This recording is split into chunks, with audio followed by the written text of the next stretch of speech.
Deci stinge lumina, fii atent, se ridică cortina. Începe show, show fac cu stil, aruncă tricou să te admire. E fresh și plin de swag, pe așa ceva pizdele se întrec. Pe ringul de dans în club, pe cub, pisi te filmez, te bag pe YouTube. Oh, wow. Ia uite cum se mișcă-i de revistă, dar mă întreb cât rezistă. O fac să danseze după cum îi cânt. Știe deja cum am dezbrăcat în gând. E genul de fată care știe ce-i place și obține ce vrea prin orice mijloace. Ador să mă știe prin jur că după concert dispărem în fum. Hai, dă-i drumul la show, că treaba asta sună mișto. Uite cum te ridică pe val, efectul e fenomenal.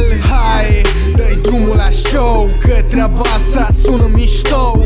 Uite cum te ridică pe val, efectul e fenomenal. Boom, simți efectul cum te prinde curentul. Ești aici pentru că știi ce te atrage, așa că hai să facem ce ne place. Apar din fum ca un magician, am material bun de pus pe ecran.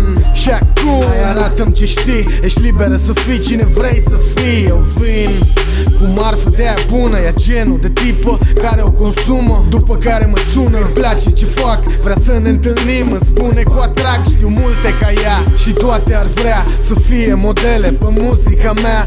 Dă-i volum să ne audă toți când rulez prin oraș pe 4 roți. Hai, dă-i drumul la show, că treaba asta sună mișto. Uite cum te ridică pe val, efectul e fenomenal. Hai, dă-i drumul la show, că treaba asta sună mișto.